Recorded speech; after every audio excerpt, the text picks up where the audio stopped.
Hey, Daniel, would you give me a picture that is a little bit Mormon? More Mormon. Make it more.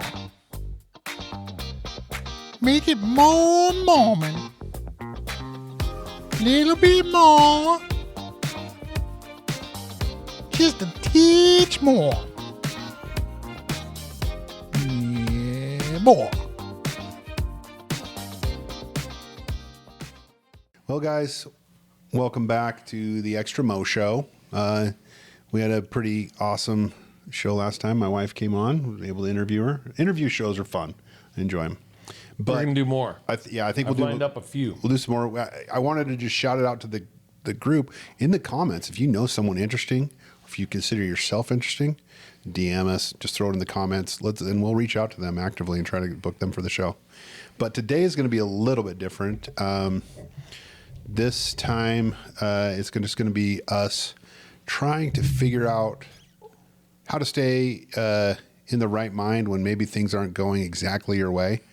I think we are super blessed. I don't want to pretend like we're oppressed. I mean, in this world, we live in America, so we're blessed automatically. But what do we do when we feel a little bit different? I mean, Glenn, how's your week been?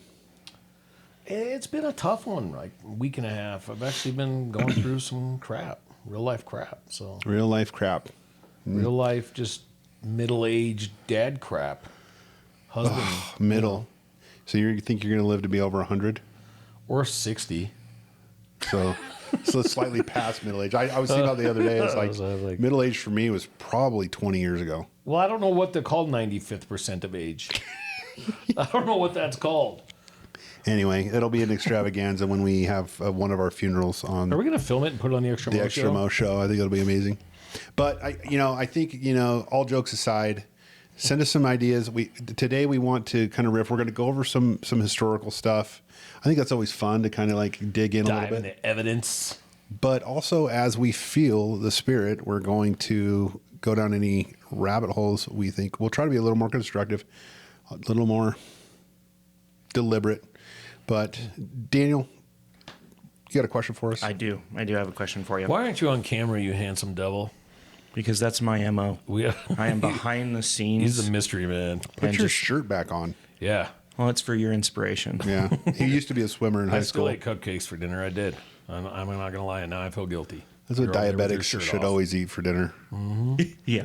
Just tons of sugar. I don't know whether to promote these or warn, but Glenn just showed me something that these are freaking amazing. Cupcake like what a from genius. Hostess. Yeah. But they're miniature sized, which makes them Why cuter. don't you ever buy cupcakes? Because you have to bite into them and hold them while you drive. Not anymore. You shove those in your mouth. And I tell you what I said to the lady at this convenience store. I don't think she spoke English, so she looked at me very confused. But I saw those and looked at her dead in the eye and go, why do you still have any of these available? Who's not buying these? Mm-hmm. And she looked at me like, Senor, hola. I don't know. Hola. No hablo English. And I'm like, give me all of them. She backed away from the counter. She's like, why you have $4,000? Sir, I need you to calm down. You need to calm down, sir. Don't get so angry. Yeah. Oh, maybe she was Asian. I don't know. Yeah, I don't know, dude. I didn't ask. I don't see color, bro. I don't see it either. Mostly because I'm in a diabetic coma most of the time. Yeah. Then my eyesight drops. But anyone who sells me cupcakes, beautiful. I don't care what color they're. I don't care. True, man. You got cupcakes here? Yeah. I could have been a dude. I don't care. Freaking bro hug that. Life's good. Death. Life's good. All right, Daniel. Okay, so here's my question. Oh, I forgot we were filming. No, you're good. My question is this. I want to get your guys' opinion on this. And maybe this kind of ties in a little bit to last week, talking about Karen's story. But my question is this. I'm sure there's a lot of members of the church, and I know, having been in the bishopric, certain circumstances, but I'm curious on how a husband or wife handles, or what's the best way to support a spouse that's going through their faith crisis. So what does that look like to be a supportive spouse, but then also provide the space necessary for them to struggle through it? Okay. This is a really good question. I think that I know more about this now than I did before. not because I did it well, but because I didn't do it that well. You know, Hey, we learn from our failures. yeah. I would say, and Glenn, pipe in anytime, but I'll jump in here with a couple ideas. One is you want to not go to two extremes. My mind would go to fix it, and then if I can't fix it, retreat and abandon. Right. So I think the thing is, how do you stay in the pocket, which is a musical term. You think of staying in the pocket, jazz musicians talk about it, when they kind of can feel the beat and they're just kind of there. They're not necessary, but they're in the beat. So they're playing their instrument and they can feel that beat. It's kind of like that. You're there supporting, you're listening, you're participating when you feel the beat. I have a friend who gave me an action item. He says, don't be flat-footed and be caught unaware. So you want to be on a lot, which can be very tiring. So you need other support like praying and reading the scriptures. And so don't be caught flat-footed. And so your only job is to take right action. So write that down. Take right action, which is different than react or just, let it be random. You're like, all right, I'm going to go mow the lawn. I have a plan. Well, if you notice something, you stop and you take right action. I'll run to the store with you. Things like that are big, I think, while people are struggling. And then the last thing is you shouldn't should all over people. I like saying it like that because it sounds like a swear. Take a giant should. You shouldn't. Yeah, you don't want to take a big should all over people. And I'm saying the word should, SHOULD. Yeah. And that it sounds like this, like, honey, I'm having a faith crisis. And you're like, do you know what you should do? You should do this. You should go pray about it. You should remember that the Spirit told you this. You should remember this previous time. Here's what I do. And start trying to correct them. You know what else you don't say? What? You should make me a sandwich. Yeah. You don't do that. Yeah. Right then. They should just know and do it. It should be there already. It should already be there. God, whoa, everyone in the whole, sorry, America's going to erupt after that Yeah. one. Oh, dude, I'm glad all. But now that they saw Well, I guess me. it depends on whether it's the husband or the wife that's going through the faith crisis. Yeah. Yeah. All right. Amen. I'm going to run for public office someday, and this will be the reason I lose. But now I got. Dude, look what Trump's been able to say. He's true. the new inspiration, bro. We are in the clear. I apologize for nothing. Yeah. No, but I think that those are the big three right there. Is take right action, don't should on people, and show up and stay in the pocket. It's going to be very tempting to react emotionally or be really worried about it. Maybe one last thought with the worried thing. And my wife, Karen, who was on last episode, you should check it out. Okay, Aaron. Yeah. She's like, we've had people in our family struggle. And it's kind of a new concept for me, but wherever they are is exactly where they need to be for some reason. Now, I'm not saying they're predestined to be there. I'm saying that maybe they made some bad choices, but because of those choices, they're where they need to be. It's like, the way I like to think of it is like when you sprain your ankle, it swells up and it hurts. But that's how it needs to be because it's injured. And so it's going to heal. You can't do the things you used to be able to do on it because of that. And I think it's similar with your spirit That's good sometimes. insight, dude. I like that. Yeah, it's like because I've disagreed in my soul every time you say that, but you say it like that, and I'm like, yeah, I like that. Yeah, I'm not married to that idea. It's just maybe it's comforting, so maybe it's just for me. But I like to think of people that, they're making bad choices, but there's some less culpability. If Glenn were to do some of the things that say person A was doing that is having a current faith crisis. Yeah. But I'm just saying, but he's now, and not in that, he's going to be held to a higher standard, but when you've diminished your culpability in a way. Now, I'm not saying that just because you make bad choices, then you go to, there's no consequences for anything. There's still consequences you'll have to pay. It's just where you need to be. I'm not articulating it very good. I should have stopped after the ankle thing. Take this out in post, Daniel. No, I like it. I like where you're going with it because one thing that I learned being in the bishopric and talking to a lot of people that were going through different, struggles, faith crises, etc. I mean, my oldest son, he's trying to figure out, whether he believes in God, and he's going through that process at a young age, which as a dad, you kind of just have to support and love. But I think the thing that helped me a lot with that, going through that process, and watching other people go through it, is knowing that Heavenly Father loves his children more than we do. You know what I mean? Like, and I think about like my kids, like my boys and my wife. It's like, oh yeah, dude, I'd no question asked would jump in front of a bus for him anytime. You know what I mean? I'd take a bullet for him. But that even Heavenly Father has even a higher level of love and a more pure love than what Jesus Christ already died for them. Yeah. Already. Yeah. And so it's like, so to think that Heavenly Father loves them even more than I am capable of loving them gives me peace of mind knowing that, hey, while they're going through their faith crisis or while they're trying to find their own path, their own way, it's like Heavenly Father loves them and he's going to throw out his hands, to pull them into the fold throughout their entire life. Like that won't go away. So I think that gives me some peace of mind. And I think that's kind of what you're talking about too, is like they're where they need to be at this moment because there's a lesson that needs to be learned. It's part of their growth, I guess. And then it's like if we try to come in and rescue them and shit all over them, then I think it's separate too. Like I think some of the reason maybe Glenn disagrees and you sometimes is that I'm not going so far as to say everything happens for a reason. That's different than what I'm saying. Well, the ankle analogy made it to where I kind of get what you're saying. Yeah. I'm like, okay, I see that. Yeah. It's like, I mean, let's face it. Some people, when they're going through a faith crisis, they have to withdraw. Yeah. They have to. Yeah. Actually, Glenn, some of my opinion formed from watching you struggle with yours. Yeah. It's like you have to withdraw from what you're in the middle of. And sometimes that means, and this is terrible advice, but sometimes that means, I miss church or, coming from someone who went through it really deep and was like, okay, I'm leaving. The question that went through my mind and now you look at it from a point of activity and strength and you're like, what? Why was that the first place your mind goes? First place your mind goes is, well, am I staying married? Yeah.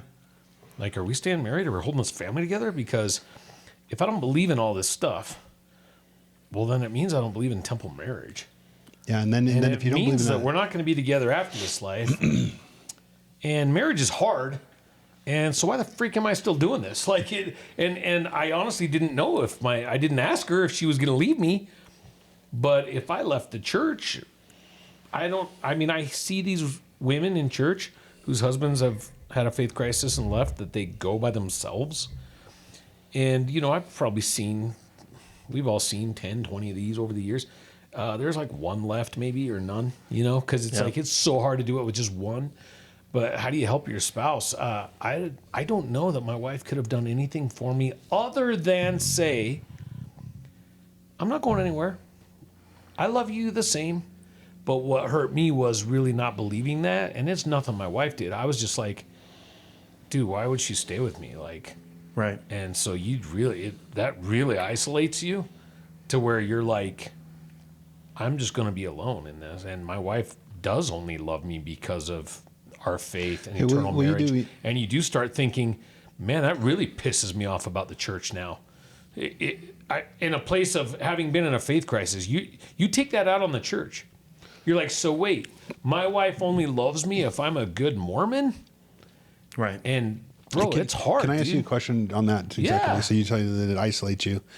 Can you expand on what you mean? Like what do you mean by isolation? And then who do you think is doing the isolating? Like maybe even both physical and even metaphysical? Like where do you think some of those feelings are coming from? Dude, I don't know. I know my individual story was that first you're isolated. I didn't feel the spirit anymore. And it was such a part of my life that. So you almost like you're in the presence. Alone. You don't have that. And your purpose is gone. Because guys, and this is dangerous, dude. I'm admitting things that people shouldn't admit, but I said I'd get vulnerable on here.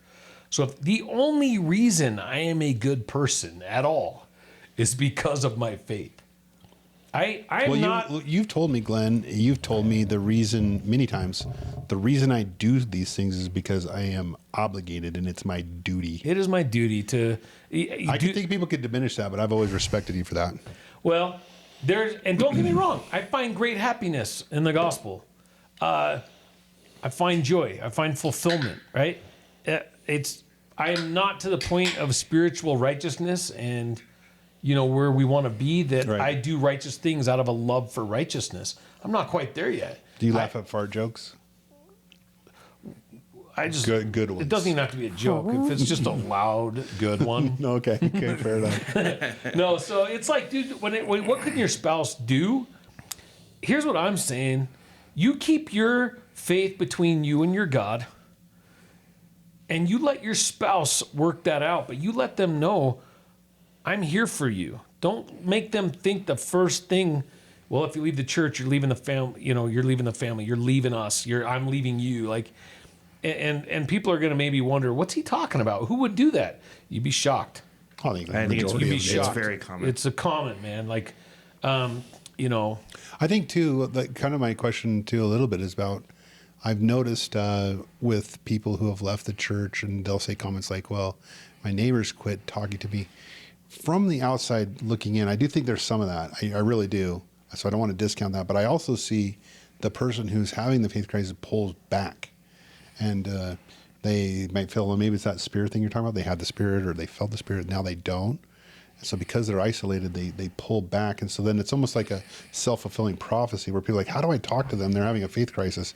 And then the person having the faith crisis, well, they don't talk to me like they used to, so I don't like them. So it's like you kind of isolate yourself, like you're saying, and people do. They're uncomfortable. Yeah. So they kind of pull away, and you find yourself on this lonely island of, man, for me, I was like probably dangerous person. Like, again, I'm ashamed of some of this stuff, but one customer comes in, he's 6'7", 300 pounds, and, he starts trying to bully me.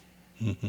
And, the most dangerous person in the world, I found out, is someone with nothing to lose. Oh, yeah. And he stepped on me at a time where I didn't care if I was alive or dead. And let's just say that his 20-year-old son was crying in the corner because he thought his dad was about to get killed. And his dad was cornered, and I was an animal, dude. And I almost beat this dude to death in front of his kid. And, like, I'm just telling you right now, I don't even know who that guy is, but I was in that faith cry. When I say I feel so bad, bro, it was the darkest time of my life. It was dark. I mean, it was dark, So, gosh, if your spouse is going through that, don't make it about you, man. And us men, we're freaking suck at helping wives in problems. We're like, okay, we got to fix this shiz right now. And no, you don't, man. But wives too, like, I think especially strong men, you fellow alphas out there know what I mean. It's kind of traumatizing for your wife or kids to see you in a weak moment because they're so used to looking at you like this guy can do anything and take care of anything for us.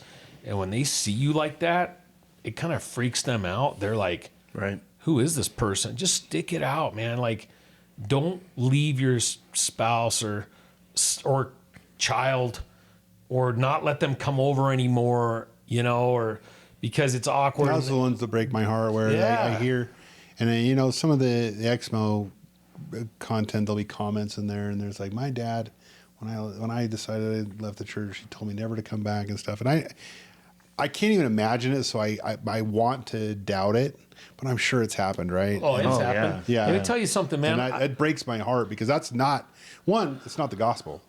No. Both of those people don't believe the gospel anymore. The person who admits it and the person who pretends like they're living the gospel and kicks it. They never understood the gospel to begin with. They were very elementary, which, I get philosophical about testimony and stuff. Guys, I've told you, I believe we're all like, okay, I'm pretty advanced spiritually. I'm 51 years old. I've been active in the church my whole life. I've done it. I've done the callings. I've seen and dude, I think spiritually I'm like 6 years old. If this makes any sense. Yeah. No, I think most of the Latter-day Saints in the wards are 2 years old. Right. And, it's like, we don't know. We just think we know. And so, like you see, I'll tell you what, man, my oldest son, this is a terrible story. Okay, Spirit's taking us here. I was going to tell this when I told you guys about my faith crisis. But while I'm going through all of this shiz, my oldest son, Riley, love you, son. I know you listen to this. You're such a good kid. I'm so proud to be his dad. He's just such an amazing kid. I have to second it. Riley is actually a pretty dang good kid. Dude, he's like, he had to get punished one time Yeah. his junior year, and I'm like, He might be too good. dude, it's like weird, right? Suspicious. he might be. Such a good kid. Yeah, he might be a plant from Elon's Well, and I think he was factory. really good. Like Riley, I know you were really good at not getting caught with stuff. Smart, but you're a good That's kid. another good thing. That's another good thing, dude. Sneaky bugger. But anyway, he goes on his mission, right? And maybe I'll have him on someday. I don't know if he'd come do it, but he's kind of introverted that way about certain things. Great salesman, but he's also introverted. It's a very different kid, but great kid. He goes on his mission and gets, for all of us that have played sports, we know what locker room humor is, right?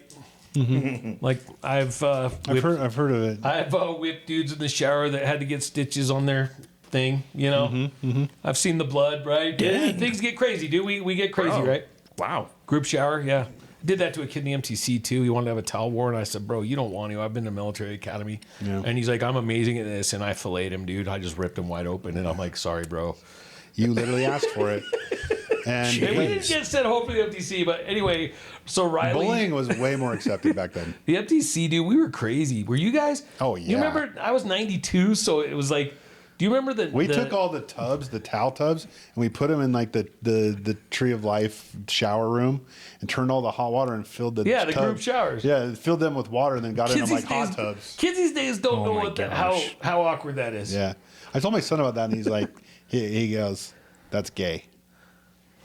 I mean, in today's society, he's probably not wrong. Apparently that you could say that again? We were What the heck? confident heterosexuals back then. Confident. I don't understand how they can start saying that again though. I thought that word was canceled. No, it's coming well, back. it's like retard. You can't say it. Yeah. There's another word too that I won't say on the podcast that's coming back too. That Oh, FAG. yeah. That's coming back to you. Yeah, dude. That was big in the 80s. That's a bad one. That was big in the 80s. That know it offends was. a lot of people. It was no, big I've when I heard was in that. high school too, in the early 2000s. Yeah, but What? everybody was that. Yeah. No matter what you did, that's what you were. It had nothing to do with being gay. Man. Yeah, no, yeah. it was. I think South Park does a great job of explaining the difference between the two words, but I saw that one. You're not really. Yeah. yeah, Okay. not So we that can't say it because not YouTube will shut us subscribing. down. Yeah, not subscribing to having anybody go and watch South Park, but Well, don't I understand. mean, you can, just make sure your kids are in bed. I mean, it's not good for kids. But anyway, so I was a bad dad. I watched South Park with my high school kids. I'm all right. I'm ashamed. I said I'd get open. I said I'd be vulnerable. Vulnerable. Judge away. Anyway, so Riley is in a district and makes close friends with these other athletes. This is on his mission. Yep. Yep. In the MTC in Mexico. And sorry, I didn't know we'd be going here. This is good though. This is gonna help. I promise this is good. Good question by Daniel. Yeah, great question, Daniel. So they're horsing around. Nothing highly inappropriate at all. But dude, I'm just gonna go ahead and get controversial. I don't give a crap. Whatever, guys. Sorry. I don't necessarily support this next comment. I already know what it is. The mission president down there, let's just say he's probably from like Provo. He probably didn't play sports. He was probably the band captain. I don't know. I'm not trying to be mean. But, locker room humor, he doesn't get it. And he's probably too harsh and judgmental to kids. So these kids are horsing around. At one point, there's a kid asleep in his underwear, and they crawl in the bed with him and get a picture like they're all sleeping together, making a joke. The White Bible says, Love it. Sleep in your own bed. They weren't really asleep. Okay. Apparently, one kid got a little bit of a... No. So bad timing. Anyway, sorry, guys. So they're horsing around. Riley probably loves this story. being Well, told. Riley wasn't the one, so he's fine. But he's lumped in with this group of kids. So finally, and they're doing this stuff, and they're horsing around, and there's another kid who's like, he's trying to fit in, but he doesn't. You know those guys? So they're playing this hitting. I was one, so yeah. They're playing this slap game where they can slap each other on the butt as hard as they can. Okay. Well, That checks out. my Yes. son is a very gifted athlete, and let's just say He can slap harder. he can leave a handprint that's not going to leave for a week or two. I mean, it's going to leave a mark. So, we good, Dan? Everything good? Yeah, I know you're Okay. good. Yeah, So, he's Anyway, finally, they're in like their little in the Mexico MTC. There's like a room where they're all on the computers, and someone has a picture that they forget to delete. That this kid literally sent this picture to his parents, and it's of these elders in their suit coats in front of the urinals with their pants down. So the suit coats cover their butts. Nothing. Again, one of the elders was sending it to his mom and dad, and they're all holding hands in front of the urinal. That's this picture. Okay. So he gets sent to Chile, and all of a sudden, and he's doing great, man. And not telling us, by the way, that he's having grand mal seizures because he didn't want to come home. My son just figured, I'll just die on my mission. Whatever. So, Riley, you're awesome. And I'll leave some slightly homoerotic pictures for my parents to sift through and sort the meaning out of my funeral. I guess the kid with the slap mark. Anyway. Okay. So an investigation is launched. And it's funny, I've talked to some church leadership who's heard the story. And long story short, all these kids are now sent out from the MTC to their prospective countries. They decide to send all 9 of these kids home from their missions. That's wild. Right? That's a little much. Well, shit, is it? Hey, time out real quick. It's a 10-second story. I had a companion, and we didn't have digital photography back then. And so transfers were coming up, and everything went like normal, and I got to my next area. And then, of course, you go drop your film off. And so I'm no longer with him. And his name's Charlie. I won't say his last name. And I developed my film, and there's a picture of his anus on my camera. See, Riley, you're good. Yeah. So Very He's classy. like, gotcha! now what did I do? I threw that picture away. Yeah, there's probably a smart. picture. There's a picture of me floating around Paraguay, completely naked. That a guy in Divisions thought would be funny to over the curtain take a picture of me in the shower before we hung out on P-Day, and go with me to develop the roll of film. And when we go pick it up, and the girls at the film place are laughing, hee hola, and he's like, "Hey, dude, go through it and see if." He goes through all my pictures. And he goes, "They took it," and I'm like, "What are you talking about?" There was a picture of you naked in there, and I'm like, "You freaking." Anyway, he should have, Bro.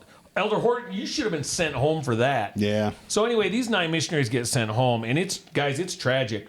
These are worthy kids.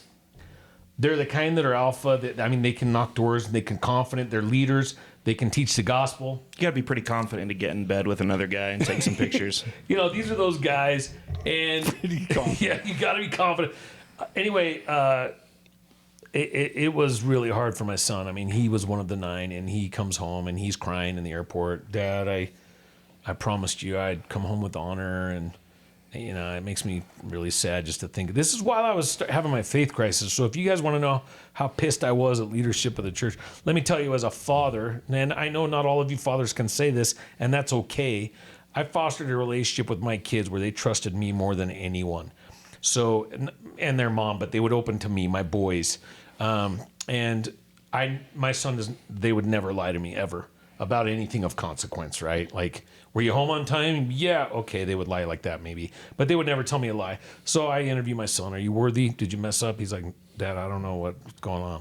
I don't know what's going on, man. Oh, they didn't tell them why they were coming home? No, they just, there were accusations, and they were investigating these kids and sent them home. So in the meantime, my stake president, who I'd been dealing with these problems I was having in the bishopric at the time, he's like, well, we need your son's recommend. And I'm like, I'm in a faith crisis. I'm not being the best. And I'm like, no, you can't have it. And he's like, Which both of you are kind of like, Sick. it seems silly either he's way. like, send him in. I need his recommend. And so I'm getting pissed at him. I go, why? Why do you need his recommend? Well, there's things that have been disclosed that you don't know. And I said, well, you're assuming I don't know. I know everything that happened. My son told me every single thing. No, Glenn, he's not telling you everything. I said, no, he's telling me everything. And until you do an interview and find out he's worthy, you don't get his freaking recommend. He has to be unworthy for you to take that recommend. And my stake president's like, man, by the way, everything's healed. I love my old stake president. Like, literally love the guy. He's one of the best men I've ever met in my life. So so I'm not, spot in as a lay. yeah, it's just As a sucks. lay clergy to be doing this. Dude, that poor guy. So Riley goes in and he interviews him, and basically, guys, Elder Brother Curtis, me, I end up swearing at my stake president, and it's getting ugly. And my wife's like, dude, Glenn is gonna freaking I lost his freaking mind. And I'm like ready to just. She's like, I'm going to go spend $2,000 I'm at calling Costco. area authorities. I'm calling GAs. I'm getting their secretaries. And I'm like, bull, I'm pissed. Mm-hmm. And, long story short, it turns out later at the end, one of the kids who didn't like getting slapped harder than everyone else, exaggerated some things, accusations, got 9 guys sent home. So good for that kid. The guilt finally ate to him. I think it was 9 months after and he finally went in and said, they didn't do that shiz. Damage is done. Damage is done. My son's mission president in Chile was like, dude, this kid's a rock star missionary, dude. He should be out here. And they just overrode him. I don't know how this works because the GAs and guys, I'm in a faith crisis. I'm already questioning leadership. You can't return a call. Nobody can return a... For you that have had trouble with brethren in the church, I freaking get it, dude. These guys aren't perfect. You got a guy in faith crisis whose son just got sent home. Guys, there's so much to this story, but basically it saved his life. No one knew he was having these grand mal seizures. I was wondering if you're going to bring that. They saved his life. He's having grand mals. Yeah. And if he would have stayed in Chile, I'm telling you right now, he would have died. Yeah.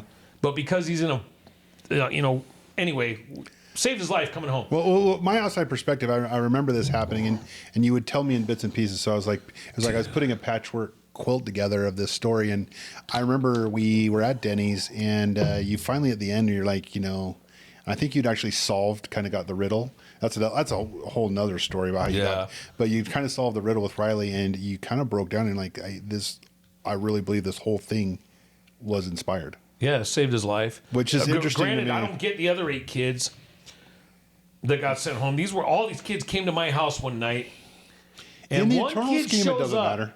And one kid shows up, and when you talk about how you help your family members, that's why this story came in. First off, I get it. Leaders of the church can send people astray. Bro, I was ready to physically assault some leaders of the church, okay? So I was like freaking pissed. Elder Gong was going to get freaking wrecked. Somebody was going to get it. I was ready. I'll fly down to Mexico and freaking B-slap somebody. Like, I don't care. And Riley's like, Riley doesn't know I'm in. None of my kids never knew I was in a faith crisis. I went and faked it. Because I'm like, I want my kids doing this anyway. So sure. I'm going, dude. Like, whatever. So that's also, beginning of the podcast, I said staying in the pocket. That's there you go, guys. I'm there faking it. Hi, I'm Brother Curtis. How are you, Brother Curtis? I'm so good. And I'm imagining just like, bam. Anyway, so, yeah, dude, I'm real, man. I've been there. So these poor kids are at my house. And the one kid, such a nice kid. Dude, these guys, we've all been on missions, man. Some of them aren't leaders, dude. Let me guess, he smacked you right on the ass. These were like, all leaders. And I was like, I'll play the slap game right now. No, so, anyway, it all came out that none of these guys should have been sent home. Crazy. My stake president calls. You're right. I don't know. He's worthy, Glenn. I don't know. Does he want to go do splits with the missionaries? So think about this, brothers, guys. We get real. This is a real episode. Think about this. You're in a faith crisis. The church doesn't give a shiz if your kid is suicidal or whatever. We're just going to send this home with the shame and everything that goes in Utah County with that crap. Our family didn't care. Riley didn't care. He's got what I call Lion King size you-know-whats anyway. So he's freaking there. He was tougher than me. Your son can't be on his mission and he should be shamed and your family's shamed. But if he wants to go do splits with the missionaries, he's totally worthy and fine. He can go to the temple. And bro, I'm sitting there as a guy in faith crisis going like, this is the most effed up shiz I have ever seen in my life. So I'm getting to the point now where I'm like, not only do I have a faith crisis, this organization isn't safe for my family. And I'm like, bro, I don't want my family. You had mentioned too last time, you had talked about like, when does this stuff happen? It happens when you're in a faith crisis. It's going to come. That's when it's going to come. I'm telling you, the adversary came at me and my wife and my family from 30 different angles and the timing and everything. And by the way, you know this kid you love so much that those people hurt? Doctors just told you, prepare to lose him. Yeah. He's going to die. And so if you want to know who that poor sucker that came to the dealership, he's lucky to be alive, dude. Like, I'm lucky not to be in prison. Like, I'm talking a dark are you talking place. about with the dealership? That guy that came in that I lost it and made his kid cry and stuff. Like, I'm in that phase, right? I mean, we're talking a dark phase of life. But here's the part that really gets to you. The nicest one of the 9. Just the softest, nicest kid. He's kind of sitting off, and he looks sad. I go put my hand on this kid's back, and I go, you guys are fine, dude. You guys are fine.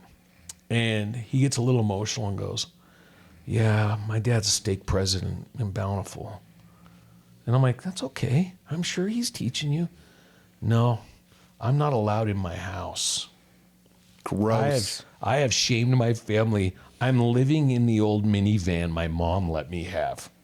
Gross. Hey, dude, if I ever find you, bro, whoever you are, I will say this. Life is about learning. I don't pretend it's fair or anything, but I do know this: that father will regret that. Hey, there'll come a time where he'll understand. But do we understand where Exmos come from when I talk about shit like this? Of course. I get it. Well, I want to mention something too. Sometimes we get a little angry at the Exmos and we say stuff like Jandaline. Yeah, and that's our imperfection. I do believe that. Oh, it's part of our perfection. I beg to differ. But every one of them raised their hand to the square. They probably have some valid reasons. We get it. Yeah. And so I would like to say that. Now, that doesn't mean I won't make fun of them in the future. I probably will. No. I still don't think you should post pictures of yourself in your underwear. Yeah, probably not. I still don't think. And I promise not to do the same. Unless you're hot. I promise I won't do it too. Yeah. I know some of you are begging. Hey, by the way, pass me those cupcakes. No, Glenn. No, give me those cupcakes. The reason the cupcakes were over here is Glenn was eating them. And I took them from him to protect himself from himself. Again, we don't bow to any sponsor. But if we could... But I highly recommend the White Monster Zero. Let me ask you one question. Let's put a bow on this story a little bit with Riley. So don't kick your kids out of the house if they get sent home from a mission and they're still worthy. Communicate with them and find out what the freak's going on. Hey, stake president and Bountiful, wherever you were. Yeah, and that's the angry part. Shame. You should be ashamed of yourself. I would say also maybe even more so if they're not worthy. I told that kid he could live in my house. He's like, no. We should find him. Like, I can't remember his name. My son will know his name. Yeah, we should interview him. I mean, what a tragedy. What an absolute tragedy. This poor... Where is... I want to know. I think 3 of those 9 went back. So good job, anal retentive mission president. You probably sent multiple good kids inactive. And I'm telling you, brethren, you're going to answer for the way you administer. All of us are. And I'm open to admitting I've made faults. But you brethren who think these leadership callings are about you and setting people straight and fixing things, you get to answer for how you handled these things and made these callings. As I've come back into the church, I've watched it, and I'm like, it comes with great responsibility, brethren. And if you take people's souls lightly, well, I'm a military commander. No, you're not. You're a freaking mission president. You know, well, I'm going to show these kids. Well, good job, dude. You know, nice going. Okay, I will say this. The counterpoint is you also have lots of grace. And I think, Glenn, I love your passion, and I think you're right. I'm passionate. I think you're right, but also, you know, we are in a religion of forgiveness and error. Sure. And I think doesn't mean you want to answer for it. I think you'll be fine. I think it's after you answer for it. When you say answer for it too, I think the thing is that's the lesson that they'll learn, and that's the lesson they needed to learn. And let me tell you, while you're answering for it, I'm going to be in another corner answering for my own shiz. So I'm not judging anybody. I'm just telling you, you're going to answer for that. Yeah. You know? No, love the people you serve, man. Like, come on. You're creating... Some of you leaders, many are called, few are chosen. Some of you that aren't chosen, you're creating Exmos. You're just out creating it. Like, you know, be careful. I do think when you have a stewardship over people... and this goes for being a dad as well. You know, it's I don't know. I just wanted to point out the grace part of being a leader, because I think as a dad, all the mistakes I've made, and it's almost like this curve where the number of mistakes as you're older are much, and high, and your oldest pay for them. Riley, Normandy, Thor, and then you get better at it. You're still making mistakes and stuff, but. So I'm with you, but I think I've answered for some of my early mistakes already, just because as my light and knowledge increases, then those moments, and you've had them, I'm sure, where you're driving in a car and you think of a child in this case, and then something you did that was terrible, whatever. Some of them maybe don't seem terrible if I even told the story, so I won't even tell stories, but you know, something you did that you really... stories. We're all about stories here, man. Something you really regret. Yeah. And then you have Plenty. that moment where you wish you could. What is the? Well, you wish you could shrink. You wish you could disappear because of that thing you did. Talking about like Alma. I wish a mountain would cover me from the presence of the Lord. And so when you say you're going to answer for it, I think I like to think of that as yes, but that's kind of maybe one version of looking at it. The other version is that is the thing that's going to teach you how to become like Christ. And ask yourself, when you're called, why are many called and few chosen? I mean, think about that. You know, I've heard stupid answers to that question that are true, but they're dumb. Oh, it means you're keep worthy. Yeah, that's part of it. Like, Well, think about what it's we a talked lot deeper than that, man. Think about what we talked about too is like, well, when we're, and you and Daniel are actually talking about being in the bishop, like, well, when they make callings, many are called, but few are chosen. Well, you know, sometimes it's, we need someone to do this, and it comes, and maybe it isn't like this revelation of spirit, but that doesn't mean that person couldn't be chosen still. Sure. It's like it really comes from them. And so the calling, is it always this divining rod of from God through No. No, right? And so I like that. I like that. Yeah, that's cool. I mean, you just triggered a whole conversation, right? You know, Riley's good, guys. The doctors found meds that stopped his seizures. I'd love to hear. I don't think tonight because I'd like to hear the long version, but He wouldn't have been able to finish the mission anyway. That was right before COVID hit. it was part two. They would have come home because of COVID. Many things when we talked about it, there was a lot of peace in that. I do feel like when people say God, Lord works in mysterious ways, sometimes I think that's dumb. And then I think that's one of the stories I'm thinking like, he's playing 5D chess.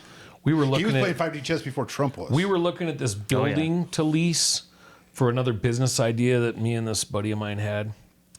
And this guy was a mission. Was that the little person wrestling?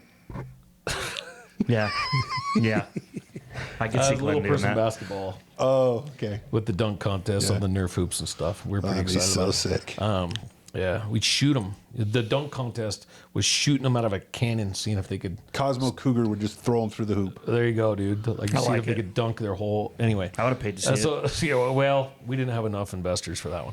So I get to, we're doing this building, and this guy had just been released as a stake president or a mission president in Central America. And I go, hey, did you hear about those kids that got sent home from those evil Mexico MTC? And I mean, this gave me some peace of mind. He goes, man, that was a tragedy. And I'm like, what do you mean, dude? He goes, He didn't know that Riley was your kid? no.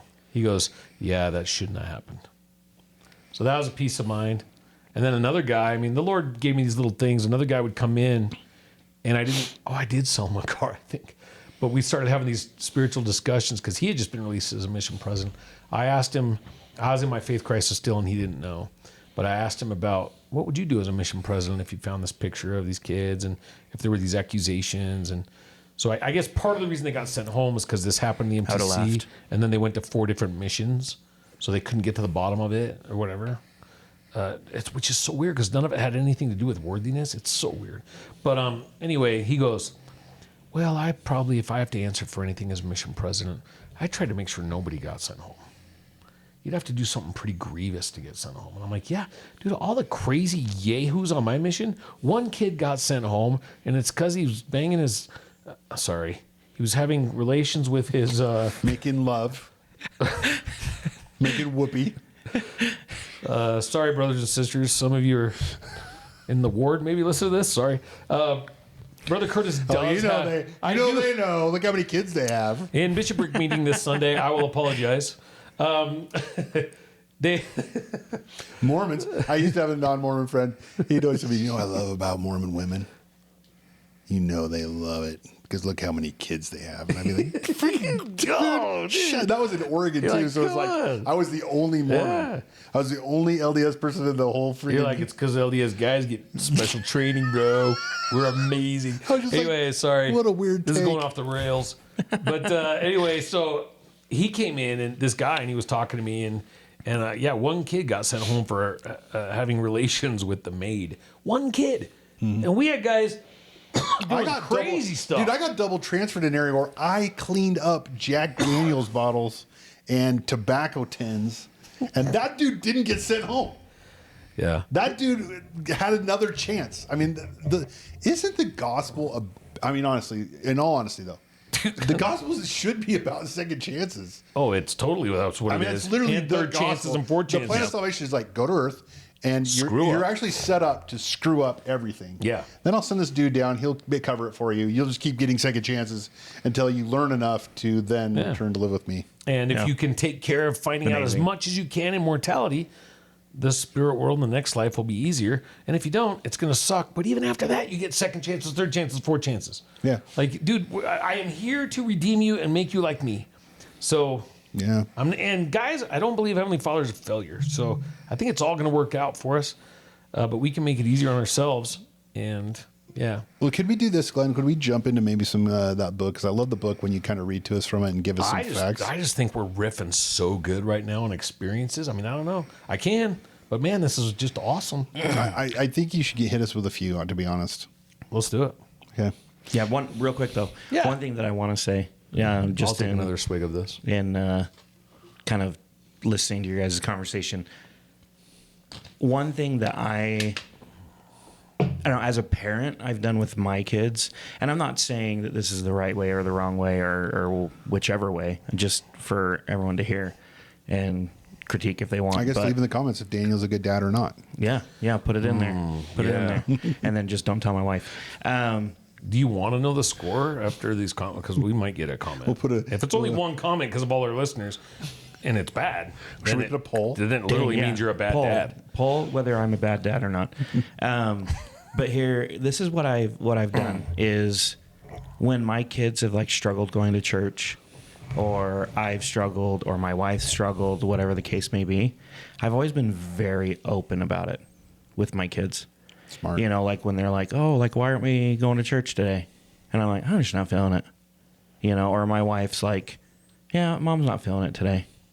You know what I mean? Yeah. And it's like, and then they're like, "Are we going to continue to go to church?" I'm like, "Yeah, of course." It's just sometimes it's hard, and you know, and sometimes we don't make the right decision, and we choose to Netflix and chill. You know, Dude, nothing makes me want to go to church more than missing church. yeah, isn't that yeah? Yeah, you're like, why did I do? But by Tuesday, you're like, okay, something's off, bro. I should have gone to church. Right, Like, right. But I Yeah. think it's okay for our kids to know that even as an adult, like we struggle. I think that goes along with other things too, Daniel. Like you raise your voice to your kid and act in an appropriate manner. I know I've done that. You guys probably haven't, but I have. I did it once. You bring it up and you apologize, and you tell them that's a mistake, and Hey, I dude. made it. When they see you be authentic and real, yes. it is way more powerful than fake, like a stake I've president lost who kicks his kid out of The his most house. important thing one of them. It's one of the top rules. Apologize to your kids when you screw up, man. Yeah. You're not Oh, always yeah. right. And if they, I will I say think that it's in the is same one vein as thing what you're that- talking about. Yeah, I will say that's one thing that I've been very good at. Is it? And unfortunately, it's. I've had to apologize many times.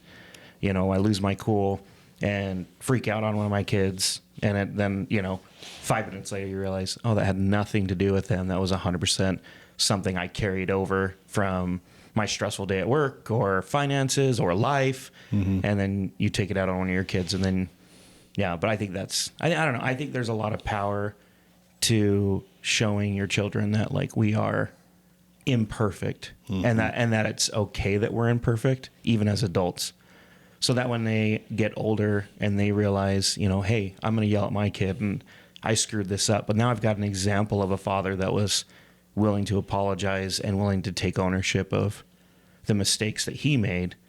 I don't know. I think that sets a better example than, having a parent, lash out or lose their cool. And then There's an interesting phenomenon going on, Daniel, with this type of thing that you're talking about. It's very powerful. And even with something as silly as a Google review, have you guys heard the statistics on Google reviews? 5 stars is really good, right? Right. Guess what's more powerful than a 5-star review? one. A 1-star review in which the owner of the company addresses it Yeah. and makes it right. I've had customers bring up my responses. Yeah, they're more powerful than being perfect in the first place. And I think it's exactly what you're talking about. My favorite Google review of ours. Now, guys, I've sold over 8,000 cars. So, but we do have This year. we have 10 bad reviews, 9 or 10. That's not bad for a. No, dude, we're pretty good at what we do. For a dealership? The guy says on one of them, I bought a car from these guys. He's wearing And they lied he had to pockets us. in his jeans. He wore cargo pants. No. And he's like, the engine was gone the next day, and I just had to turn it into the bank and lose everything. Could be a true story. I don't know. My response was, That was me. You probably should have called me. Yeah, no doubt. We tend to help our customers with stuff. Because I have another guy. He's one of our honest Google reviews. He bought a car, and like a month later, his engine went out. And, you know, guys, I'll let you know. For those of you that are interested in car sales, I don't want to go off too much of a tangent, but it is not our fault if you don't want to buy a warranty. It's not our fault. Like, I shouldn't have to pay for your decision to take a risk. It's really tough to see what the future of a car holds. Sure, it's hard. Yep. I have bought cars for me and my wife. 3 days later, transmission goes out. And, I mean, we checked the fluid for shavings and everything. And it's like, I guess I lied to myself. Anyway, we tend to help. And so we did. We helped this kid find a used engine. We found someone that would put it in for like $800. And what should have cost him $7,000 cost him $3,000.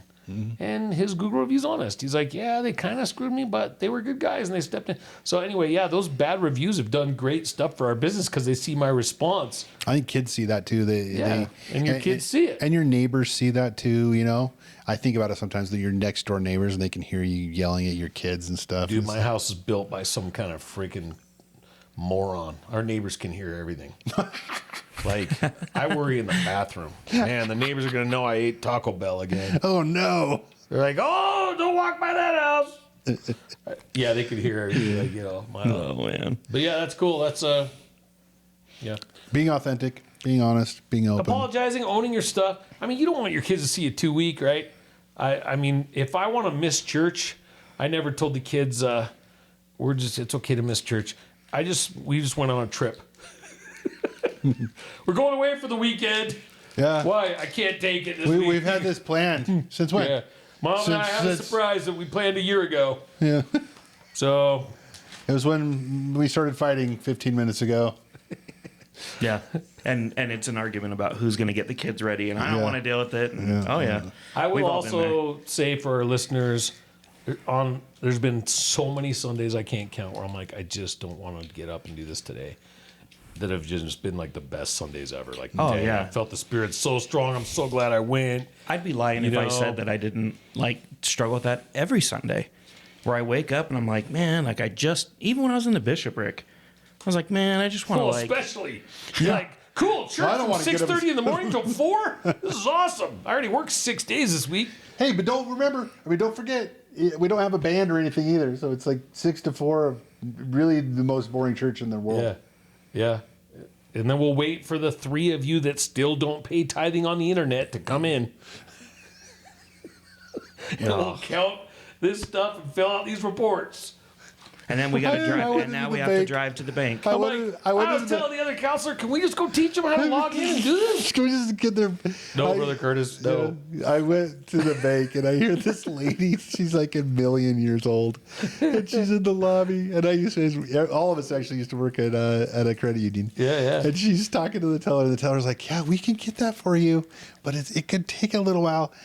She wanted bank statements from 2015 until present, What the? printed. You can do that? I don't know, man. What's she going to do with that? I was like, And she's old, I guarantee it's What? like, I know there's that $8. There's that $8 I got to find.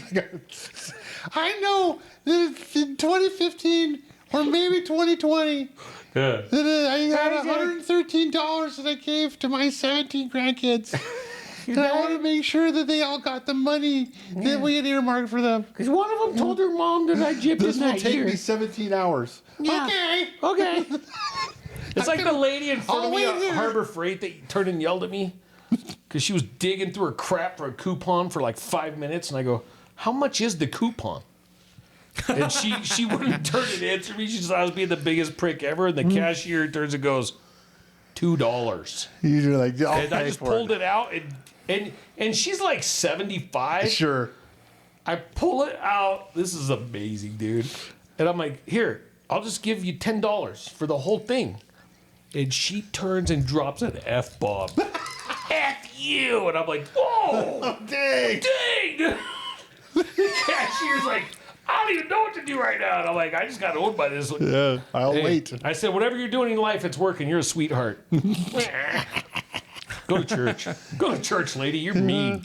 I was going to pay your $2 and the extra. I will say this in regards to that, and then maybe we can transition. F you. I would say if you want to, something that reminds me, and I started to be a counterpoint to Glenn's aggressiveness today, but I feel like. Hey, I told you I was having a rough week. It was a rough week. No judgment, Glenn. Thank you. I love you. Brother, and we know. Like, see, we want people to know. But if you want to watch real. a tearjerker that kind of is like that, but that is the weirdest tearjerker in the world. Daniel's seen it. I shared it with Daniel back when we worked together. Oh, is it a movie? It's the Chick-fil-A training video. Freak, dude. I can't do it. Bro, you gotta watch it. I don't go there because they're too happy as it is. Bro, no, you gotta watch this video that they play it for all their employees so that they'll have more empathy for their fast food customers. And it's like this guy, dude, I can't make. I'm gonna describe it because Empathy for the customers? just wait. You know what these fat people need? You know what their lives Daniel, are like? we put the link in our thing. It's on YouTube, but Yeah, I can put it on For there. the Chick-fil-A training video? the Chick-fil-A training video. It's one of the most touching things I've ever seen. It shows this camera and it shows people walking into this Chick-fil-A, and it's like Steve. He just wants to get a healthy snack or something like that. And he's at the counter. And he's excited to order his chicken sandwich. And then it like pans and it's like this other couple and like this person just got off work and they're tired and they don't want to prepare a meal for their family, you know. And then it goes to like the next one and it shows like a lady sitting there and you know it's like this lady just got laid off and she's stressed about how she's going to be able to make her bills. I might tear up explaining it. Yeah. Then it goes to the next one, and it's a chicken sandwich. and it's a old lady sitting at a table by herself, and it's like would have been her 50th anniversary, but she's alone now. She's freaking eating a sandwich. Bro, it's like this is like and then it goes no. This This is like next one, indoctrination to a cult, man. no, They're just this trying to next one- brainwash this these next kids. one is borderline manipulation, dude. It shows this cute little girl, and the dad is sitting there. I'm not joking. This is her 8th birthday. Her mother died in childbirth. What the freak? The Don't dad- share the link to this. The dad blames the dad still blames her or something like that. Remember? Yeah. And you're just like, And all she wants is chicken all nuggets. she wants Hey, is dude, chicken. I will one-ups Chick-fil-A. that Ready? That Polynesian sauce is good Yeah. though. No, I'm going to one-ups that ad. Amen. Okay, so I'm making an ad now. Okay. Okay. Little girl, Okay. Chick-fil-A. I'm like, I just want some chicken sandwiches, Daddy. Okay. And they're like, this little girl was just returned by Tim Ballard in Operation Ballard, Underground Operation Railroad from Underground. Colombia. From Colombia. That's pretty heart wrenching. Dude, That video. The first thing I wanted after being saved from human trafficking was Chick-fil-A. That's all. and also I want the CIA operatives that sold me to be held accountable to justice. I mean, come on, let's get Amen. crazy, Chick-fil-A. Why are you stopping at dead moms? Oh, dude. Anyway, I will say this. My point is that I would say I really like the video, and I think it's a little bit crazy. Is that when I'm around people now, like if I get cut off in traffic, I start to tell a different story. I tell a story that instead of like that person's a DICK, I say that person might be in a rush to the hospital because they have anaphylactic shock or something, or they have an emergency. You know, I started to tell myself different stories that also fit the Yeah. circumstances. When the proper term for an LDS brother is that person's a Richard. A Richard. Yeah. And dude, it's Richard like, Priesthood. Hey, you remember 7 Habits of Highly Successful People? Yeah.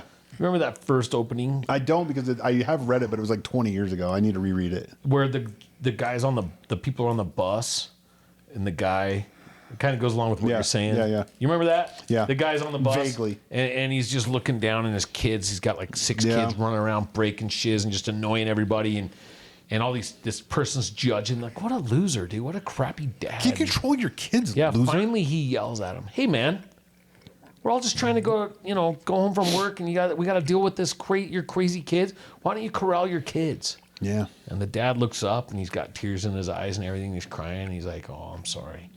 Yeah, we just came back from the hospital. They just lost their mother. I don't even know what I'm going to do." And dude, just imagine the guilt, right? You're Dude, like, I got a true story. you're like, this is horrible. I'm so sorry. We are on a. I'll buy you Chick-fil-A right now. No, listen to this, dude. This is a true story. This is an absolute true story. Oh, dude, am I gonna cry? Like that movie Little Boy? It has I'm gonna such cry, a. dude. I'll try to tell it in as happy as a way as possible. It is tragic. So me and my wife, for many years, were trying to have our 5th kid. We felt really like inspired. I would say mostly my wife. My wife was having dreams about like this redheaded. This one kid. she was talking about last week? Yeah, okay. And so we had many miscarriages. Listen to last week's episode. Yeah, we had many miscarriages in a row. I don't want to say the number, and it's because I'm a terrible husband, but it's 5 or 6. You are a terrible I know, husband. and I should know better, but I don't. But my wife had just had one, and we were roughing basketball together, and it was at the point of the mountain where the you know that big building that's the unique makeup place now. Yeah, It used to be called Legends. Yeah. And now it's like Legends Boxing. They had Anyway, a bunch of courts in there. And so we're in there and we're coaching this game and this team. I mean, if you want to see bad sports, just youth sports is so riddled with it. Except for tennis. Tennis is amazing, but youth sports is just everyone should just be embarrassed and humiliated the way they talk to these refs. I'm telling you, after being a ref, I'm just like these people. But they're like screaming and yelling at me, and they're yelling at my wife, and we had just had a miscarriage. Yeah, you're getting a little defensive. And I'm pretty protective of her. She doesn't feel like she needs it, and so she's not really picking up that I'm defending her. But also that could have been just me like projecting on everybody, and I was stressed out too by it, even though you pretend like you're not when you're the husband. And it's really a weird place to be. And this guy like, come on, ref, and I'm like, and I am standing up over him like 1 foot away, and I'm like, shut the F up. But I said the word EFF, right? It's yeah, like you F. didn't say the bomb. Well, You're a worthy brother. So I run up and down. There's another timeout, and he goes up to my wife and tattles on me. And he's like, your husband told me to shut the F up. And she's like, no, he would never do that, because she thought he meant that I said the F word. Well, then he starts kind of like getting into it, and I get kind of defensive, and it gets pretty animated. Sure. And so she starts. And you didn't kick him out. You should have just kicked him out of there. No, so then she starts crying in front of everybody because she just had a miscarriage. Yeah, dude, her life's hard. It's like an emotional. And that guy's kid's not a good foul shooter. So you're taking away his layups and sending him to the line. But he's pissed. My point is, dude, I watched this dude switch in 1 second. His human side kicked in. His human side, and he's like, and I'm like, so then I told him, I go, we just had a miscarriage, dude. Yeah. And it's been emotional, blah blah blah. But my point is, years later, we'll see him around. Yeah. He always comes and says hi to her, and I think that's an illustration of like your perspective of how we're refs and people. Yeah. We have a bad culture on reffing, but maybe we even made a mistake, and then I obviously yelled at him, and so. One perspective is like those refs are bad refs, or those refs are jerks, and he shouldn't have yelled at me, which is true. And that's a true point of view. But then there's another point of view that's also true. They're humans. Yeah, and I never saw refs as human until you guys got into it. And they don't look human, right?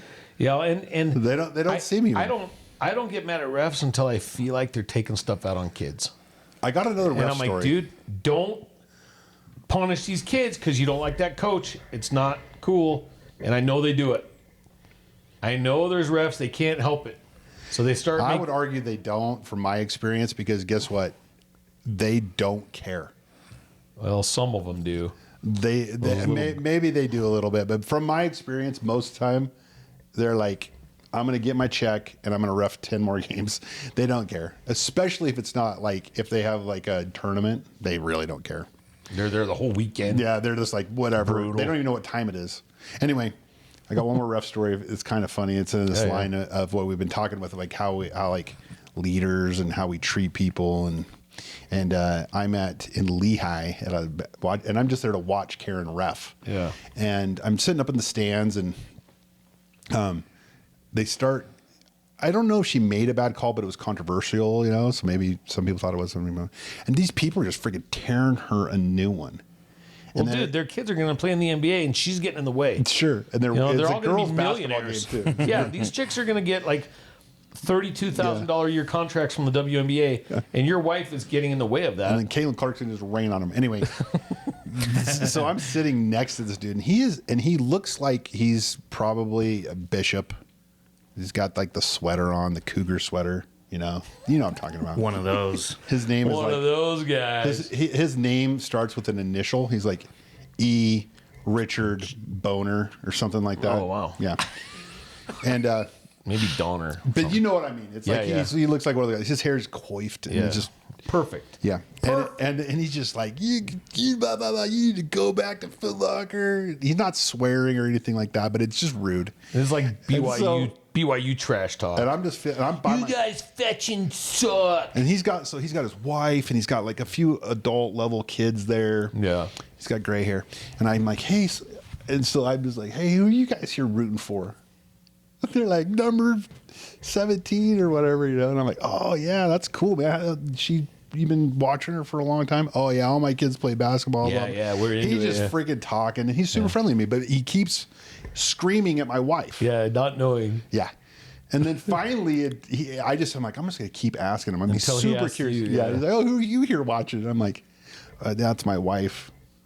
And then I go, and and her dad was just diagnosed with cancer. Dude, and it's true. And it was true. Oh, you're brutal. Yeah, and I'm like- you're 6'5". Yeah. And, I'm like, you're and I large, just sat man. there. And have you ever just like loved the cringe so Yeah. much and I just let it lie? Amen, And he's just bro. like, That poor dude. yeah. Because he honestly was probably a pretty good dude. Oh, and you just broke him. But you get caught up in the culture. Yeah. Yeah. And You broke that guy. I don't know. Now, am I going to have to be punished for that someday? I think so, but I haven't had to suffer I for can it tell yet. you're already apologetic, dude. You already feel bad. So far, I No. have not. There's I- part don't of you that's think- like, no. I used a lot of power unjustly right there. That's probably true. Because I was. Man. Yeah. So you here watching? Did you keep watching to see if he'd cry? You like basketball? You set him up, dude. Yeah. It was just You're like, like a freaking timeshare salesman. It was- Free trip.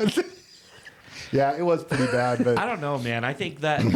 I think of like I will how say many this. times as a parent have you set up one of your kids that way? yeah.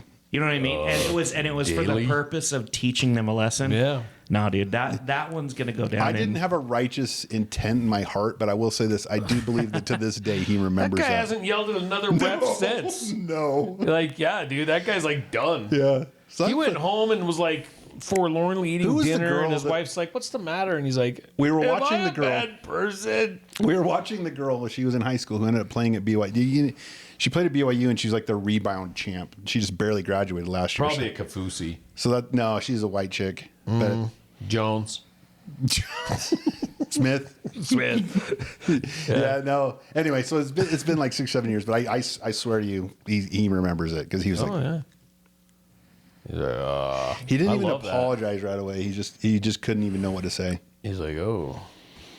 And you're like, anyway. nice to your refs, anyway, guys. your daughter's very good. You raised a great family. They're beautiful. Yeah. Yes. Well, nice to meet you. Anyway, Oh, I love it, dude.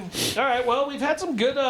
Hey, guys, I hope you understand. There's lessons to be learned from us riffing here. These are important lessons. I've done some repenting for how I talk to refs. I probably should repent for what I said to a coach, but I'm not going to. Not Okay, yet. Not Someday. yet, dude. I'm not a good enough I person never yet. yelled at a ref ever in my life. Oh, I did. you were a swimmer, dude. You were under the water. Well, that's true, but my dad also reffed basketball, Yeah, so I got even it. if I did yell at him, it was like, oh, he's drowning. No, he's just yelling at the ref. Yeah, dude. Yeah. I thought that was a pretty good imitation of a swimmer. Yeah, I yelling like at the that, ref. dude. That's either a dude swimming or Oprah Winfrey eating spaghetti. Well, there's Oprah Winfrey again. All you can eat spaghetti. Sorry. All right. In the Old Testament, 2 Kings 22:23. Good segue. King Josiah instituted several reforms around 620 BC. Non-Latter-day Saint biblical scholar Margaret Barker highlights the complicated consequences of the reforms. King Josiah and his reformers, the Deuteronomists, changed the Israelite religion and temple worship forever. In Lehi's day, the book of Deuteronomy would have been a newer book to him. The reforms potentially removed elements from the temple and religion that alluded to a sacrificial Messiah, the divine feminine, the tree of life or menorah, and the destruction of Jerusalem. How did Joseph Smith understand? We're getting into this amazing guess here again. How did Joseph Smith understand the complex religious issues in Lehi's day, a generation after the aggressive King Josiah reforms? Isn't it interesting that Lehi focuses on the destruction of Jerusalem, the tree of life, and a suffering Messiah? The teachings that had been potentially recently removed from the Israelite religion. The original temple tradition was that Yahweh, the Lord, was the Son of the God Most High and was present on earth as the Messiah. This means that the older religion in Israel would have taught about the Messiah. Thus, finding Christ in the Old Testament is exactly what we should expect, though obscured by incorrect reading of the Scriptures.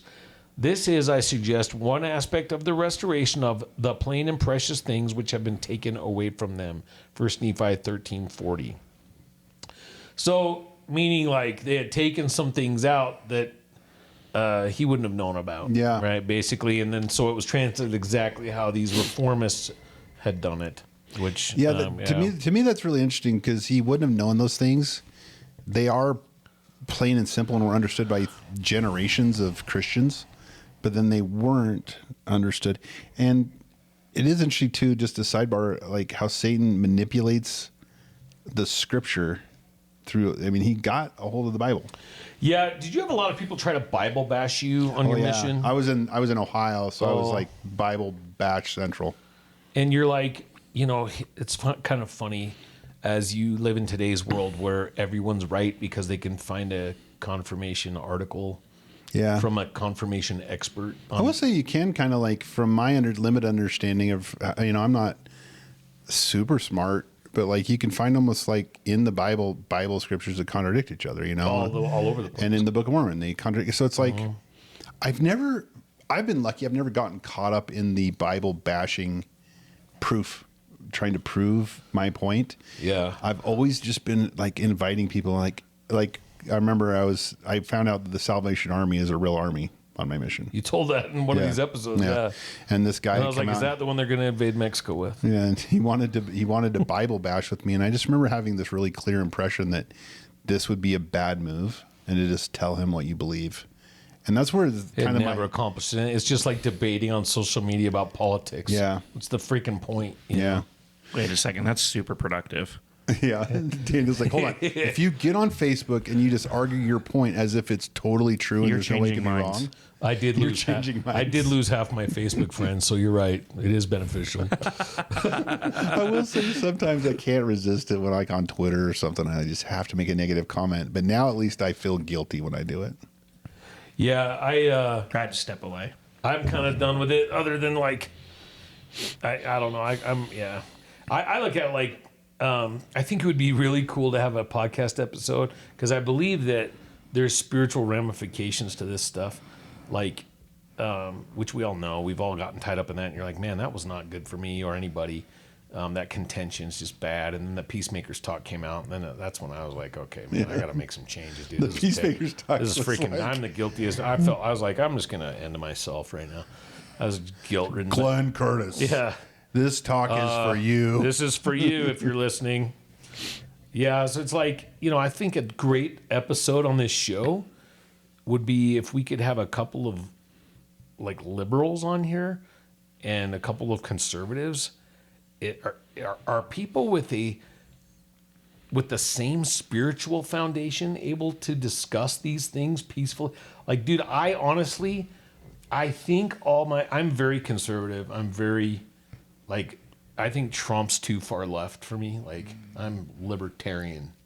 I'm like, federal government. Trump's pretty left. Federal government should be like total, all departments combined. Am I feeling like a couple hundred people?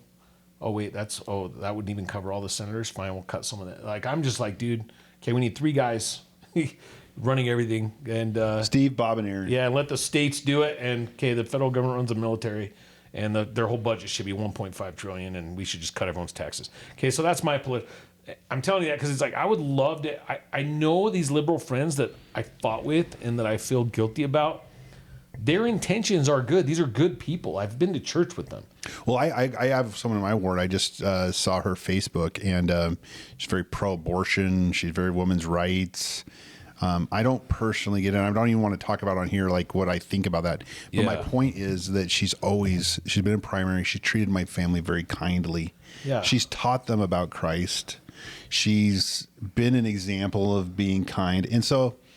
But I know that there's a problem. Right? I struggle. They don't know how my mind can...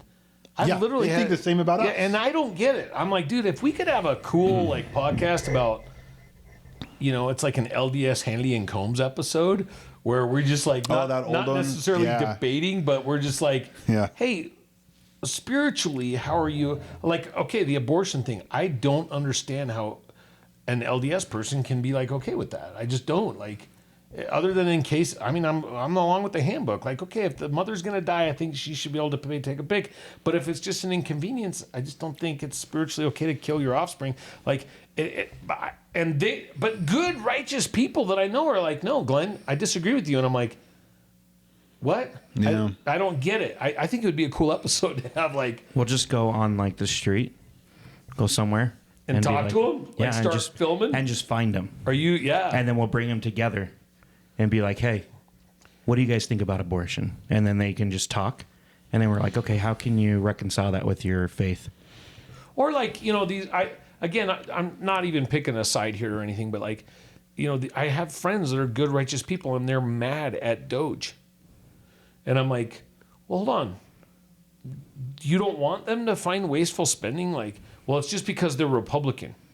It's like, so if a like when Bill Clinton, didn't he do like stuff like that? So like, I don't know. I just think it'd be fascinating. People that are, because when we're the same, when we're all very spiritual, again, I could be wrong on a lot of this stuff. I would love to know why or how. I can't gather it. I can't get it. But when we're the same, when we're all spiritually the same, it means we're one with who? The Lord. So how would we have such differing opinions on things? Maybe it just illustrates how far we have to go. Maybe, right? Because I know the brethren. I've read books about the brethren. I'm talking like the 12. Yeah. Struggling with these things, like, and they're apostles of the Lord, right? Like, well, and even politically. Yeah, politically. That's what I mean. They're very seems distinct. It's very interesting. Seems like a really easy answer is that they're wrong, and I'm right. Yeah. Well, and that's the pride. Like I know I'm right. Like, well, maybe. That was sarcasm, by the way. I was thinking about. Did you guys hear Scott Adams, the creator of Dilbert, has cancer and is going to die soon? He has the same type that Biden has. Prostate. Anyway, but it's gone to his bones. I follow him, and I was just thinking about it. He's very politically active. He's a conservative guy and stuff. Yeah. And then his comments, you can hear a tone change, right? Maybe none of that shiz even matters. What he says? Well, no, I'm saying that from what he's talking about, because he's talking about now things that are bigger than Republicans are stupid, or he would say Republicans are smart, Democrats are stupid. So it's like now it's like, oh, in eternity, it doesn't matter. And now, do I think that there's some things that we need to protect? I'm a protect life. I mean, all those things. I get it, but not at the expense. I think that we maybe don't put enough importance on treating people as Christ would treat them. How did he treat the harlots? How did he treat the harlots? They were sinning, right? That's subjective. Now I have to question it. Yeah, there's people that are like, well, they're just adults. They're just working. They're just making people feel better. Yeah. Were they in Nevada? No, but I look at it as like they were obviously sinning in this context of the story. They were sinning. Yeah, and he loved them. He loved them, right? Sure. I don't know if I'm there yet. I think as someone that's like kind of pro-abortion, and I really struggle with that. But I think I'm wrong to feel that way about that person. Still, I can be defending life, right? But that doesn't mean hating someone who disagrees with me on that. It's different. I think it'd be a fascinating discussion. Like if we could have it without contention. If we have any, if you could have it without contention. If we have any people that want to, I'd love to try it. It'd be interesting. Worst case scenario, it turns into an episode of Jerry Springer, and that always got high ratings. Midgets? We have midgets in here? You can't say midget, dude. Oh, I used to work with a little person. I defend that. The one at Mount America. She's awesome, dude. Rebecca. Yeah. She's the one that taught me that. I actually did pat her on the head once, but in my defense, In my defense, She's like, if I had her, I'd kick you in the nuts, man. I had 7 kids. She walked up next to me on the side, and I just felt her presence. Like, and what do? You just kind of, hey, buddy. Well, it's probably a lot of times it's for their safety. I didn't say, hey, buddy. Also, in my defense, one time I came in and she was standing on top of the teller line dancing. Oh, I can still see it. Rebecca, if you happen to see this, that was epic. Yeah, I hope we never She get also big. let me joke about being Master Blaster from Mad Max. If you remember Master Blaster. Yeah, she's awesome. Is that like big R-worded guy? She was married, right? Who She got carried married around the little person, and the little person was the genius, and they were Master Blaster. She was married, right? Yeah. To a regular size? Or was she married to a little person? No, she's married to a little person, but she had a regular sized son. Oh, wow. That's So wild. 2 little people can have a regular sized son, That's which is right. I didn't interesting. know that. Yeah. Yeah, and she had a little person daughter. I'm just saying they had them a lot on Jerry Springer from what I remember. Yes, that's I never true. really got through a full episode of that. I would say there's an interesting fascination from let's call, I don't know if you call them regular sized people. What are we regular?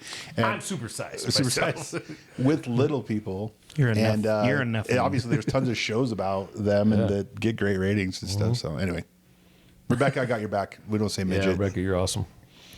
Well, that's cool, man. Yeah. So that was one of them. I don't know. Did you want to get into more of that, or? I don't know, man. How we I doing? think we're good.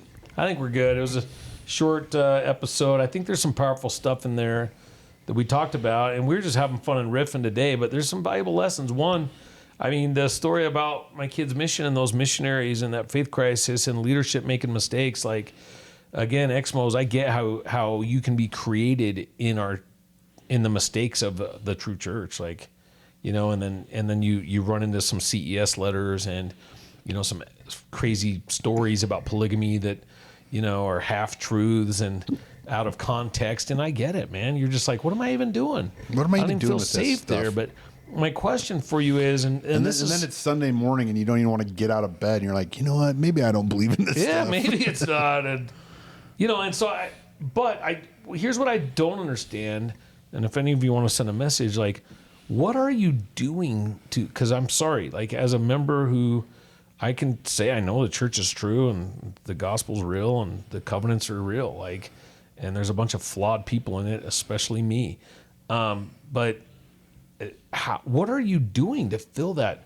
Like the church has given me such spiritual. I have a friend who left the being church. a member of the church, I mean, is giving me this stuff. That void, dude, like. I have a friend who left the church and he just kind of goes fishing and he just kind of travels and Does he stuff. pray? Like, No. He's just like. He doesn't believe in God anymore. And It's fascinating to me how many leave and just don't even believe in God. and I brought anymore. it. Yeah, he was a bishop and stuff. Or Jesus, or. And I brought it up to him and he's like, no, it's really fun. You know, it's really fun. But I take it. I really. So when your kid's gonna die of seizures or has cancer or you lose your wife, what do you do? Like I honestly want to know. Like I get how you can be like, yeah, my job's good and I have money and everything's good and I like fishing on Sunday, but dude, when the shiz hits the fan and real life slaps the crap out of you, what are you like? If I didn't have the gospel with some of the trials I've had in my life, I think I'd die. Like, what are you doing to get through it? You sound in your tone a little judgy, but that's actually a question I would love to have somebody. Sure, I want to know. explain it What to are you us. doing Yeah. to fill that? I'm not judgy.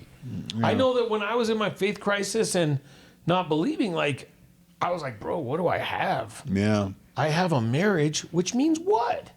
Well, you still believed in God too, which is interesting. I did. But then it I'd love to hear somebody who then went all the way. Maybe I can even ask my friend. That'd be kind of interesting. that's left. Yeah. Yeah, I would love to talk to someone. I just don't want an expo on here who's combative and wants to fight. Did you hear what they said about the Partridge sisters? Did you hear what Joseph told her dad? I don't care. No, I don't he's want to know a about super that. cool guy. I don't want to argue anti-Mormon points of anti-Mormon literature. I would love to know on a spiritual level, though, what are you doing? And I pray for you. I had a Baptist preacher come into my office. This was like 2 or 3 years ago. And he's buying a van. Passenger van. Mm-hmm. And I'm like, oh, you got a lot of kids or something? He goes, it's for my church. He says, I will have a lot of kids eventually. As soon as I find one of these Mormon After I get this van. I love it. After I get this van and go by Target and buy some candy. Yeah, I gotta get some. Anyway. Need some drapes for those windows. Yeah, just don't tell Tim Ballard. I mean, anyway, he's in there and he's like, hey, yeah, it's for my church. And I'm like, oh, cool. what kind of church? And he's like, yeah, I'm a Baptist. I don't remember what they're called, a pastor. I don't know. Anyway, he led a Baptist congregation. He'd moved here from like Texas or Louisiana. Probably pastor, I think. Is it Yeah. Baptist pastor? I don't know. I'm pretty sure. And I go, Pasture. hey man, and I really liked him, and we had a couple of like doctrinal discussions that were really kind of weird, but he was down to talk to me, and I'm like, what do you think of this? What do you think of that? And so finally, I was like, hey man, I want a card from you, and he goes, oh yeah. I said, I even think I'd like to go to lunch with you and talk some more. And he goes, I'd love to. And I'm like, all right. He goes, yeah. So you just think you want to get together for lunch? I go, well, if not, I at least want to, because he was smart. I mean, this was a guy that was pretty spiritually deep. I go, I'd at least like to send these people that are leaving the church, because back then I was meeting with quite a few, to a church. You're a spiritual guy, and he very likable, caring man. I could send him to you. And he's like, well, but you don't believe in my church. And I go, who cares? I said, these people that leave the LDS church, dude, most of them find nothing. They're just done, like your friend. He says, I don't believe in God. I said, dude, at least you can teach Christ. Yeah. He goes, That's a better alternative. he goes, yeah, I could talk to him. I go, that's great, man. I said, and they won't want to argue with it. These are people that don't believe in our religion anymore. Like, but they need spiritual food. And I never referred to him, and I don't know. I would. Dude, we should interview him. I know. I got to find that guy's number. It was like 3 By or the 4. way, it is either a pastor, sometimes reverend for Okay. Baptist churches.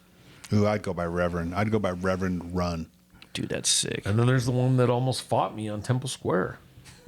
Not friendly. You know, Not a friendly man. yeah. The But- Temple Square was interesting. Well, That was a let's. good one. Anything else we should get out of the way, chat about? Today, how far have we gone? We don't have to go the full hour and 45. We're in at an hour and 26 right now. Yeah, I mean, Yeah, let's wrap it up. yeah, we can wrap it up. We appreciate you guys listening, and hopefully you got something out of this. Do you want to summarize? Let's summarize some of the doctrinal points or spiritual points that people could, the big discussion could came- ruminate on. The big discussion came from Dan's question, which was essentially, what about if you have a loved one or a spouse that's going through a faith crisis? Do you kick them out of your house? No. You don't kick them out of your house. That's we talked a little bit about that, but we came up with some things and help me remember. I even came up with them, but I like you show up, stay in the pocket. You shouldn't should on people. The stay in the pocket was the third Don't one. shoot on them. Don't shit all over their Yeah, don't clothes. shit all over the house. Don't shit on coats. their In all the And coats. then what was the one I had a little phrase for was dang it. I knew I'd do that. I told you we weren't academics. They're older too. There's some You of our guys listeners cut some going, slack. you morons, it was this. Yeah, someone remembers because they just watched it. Yeah. But I guess ultimately one more little thing that we actually did in my I do a lot of coaching with business and stuff. We talked about today is like instead of giving feedback, give feed forward. Feed forward. Yeah, and the difference is like, hey Glenn, I don't like how you're doing. I don't like how you're dressed. It would be feedback, right? That's Yeah, I get that from my wife a lot. yeah. So Ann says, Glenn, you are dressed like literally look ridiculous. ridiculous. Yeah. So that would be feedback. So the difference is feed forward would be like, hey, Glenn, you know what would be cool? What if you wore these other pants that are cool? So now you're giving them feed forward, which is a solution-based thing that is addressing your concern. I would know they just didn't like my baggy pants, and I'd be like, you know what? Why don't you keep that opinion to he's yourself? like, screw you. Yeah. Why don't you just go get whatever pants you want for you? Anyway, I don't know. Anyway, that's you basically show up, treat them with like Christ would. Ultimately, that's really the point: is act like Christ. Whether they're cutting you off of traffic, they're yelling at your wife at a basketball game, they're screwing up as trying to be volunteer leaders of a church, and they send your son home from a mission. How many times can we show up and treat them as Christ would treat them, even when they misuse us?